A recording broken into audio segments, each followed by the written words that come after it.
அவங்களுக்கு இது வந்து தெரியும். எனக்கு சொல்லிக் கொடுத்தாங்க, வெயிலில் இவ்வளோ வைக்கணும், வீட்டுக்குள்ளே வச்சா இவ்வளோ வைக்கணும், அப்படிலாம் எனக்கு சொல்லிக் கொடுத்தாங்க. அது இருந்தாலும் நமக்கு வந்து அந்த படம் அந்தளவுக்கு தெளிவாக வரல.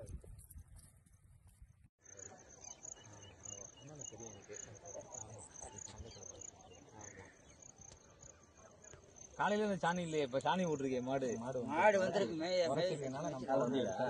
இந்த இது நான் தான் தேய்ச்சிட்டு போனேன். நான் தான் தேய்ச்சிட்டு என்னென்னு வாதிச்சுட்டு போனேன். அது நாயக்கர் கால கல்வெட்டு. அதுல காத்தம்ம நாயக்கர்னு ஒருத்தரோட பேர் இருக்கு.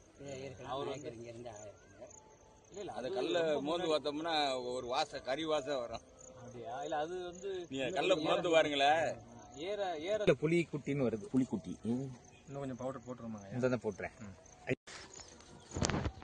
காலத்துக்குலாம் தெரியுது பாருங்க. தெரியுதா? கால தூக்கி நாங்கள் அசல் அணி மாதிரியே இது வால் பார்த்தீங்களா எவ்வளோ பெருசு? ஆமாம், அதை வால் கொஞ்சம் பெருசாக அடித்தேன். விட்டு ஒரு வாழை பெருசாகி வச்சேன். மேலே வந்து ஒரு புலி காட்டியிருக்காங்க. இந்த புலி காலை தூக்கினபடி இருக்குது. புலியோட வால் வந்து மேலே இருக்குது. இந்த அதுக்கப்புறம் பார்த்தீங்கன்னா சஷ்டி ஸ்ரீ எட்டி ஏரியன், ஏரியன் கூட இருக்கலாம். எட்டி ஏரியன்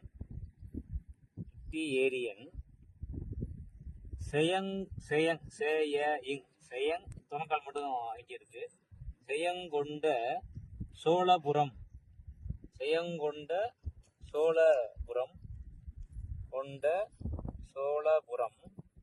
இதோட முடியுது. சோழபுரம். புலிக்குட்டி வீரர்க்கு ஆசிரியம். இந்த ஆசிரியம் என்பது அரிய வகை கல்வெட்டு. இதுல இங்க வந்து வில்லம்பு காட்டியிருக்காங்க, பாதுகாப்புக்காக வில்லம்பு காட்டியிருக்காங்க. மங்கள சின்னமா 2 பக்கமும் வந்து குத்து விளக்கு காட்டியிருக்காங்க. அப்ப மொத்தம் வந்து இதுல 5 வரிகள் இருக்கு. 1 2 3 4 1 2 3 4 5 6 வரி இருக்கு. 7 வரி. இங்க இருந்து 7 வரி இருக்கு. 1 2 3 4 5 6 7. அப்ப சஷ்டி ஸ்ரீ எட்டி ஏரியன் செயங்கொண்ட சோழபுரம் புலிக்குட்டி வீரருக்கு ஆசிரியம். கிட்ட கூட வந்து கிட்ட கூட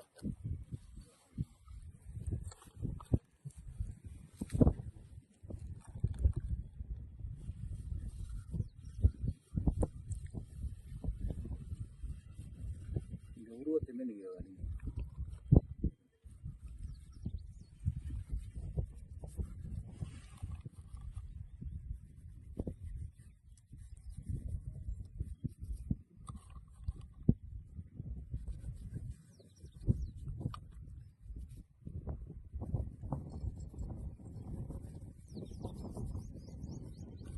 புலின்றதை காட்டுறதுக்காக இந்த காலை தூக்கி கட்டிட்டாங்க பாருங்க.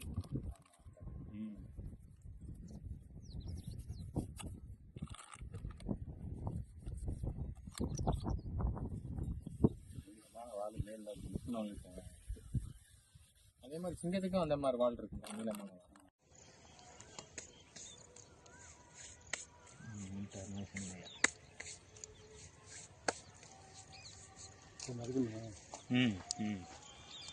கீழே பார்த்து பின்னாடி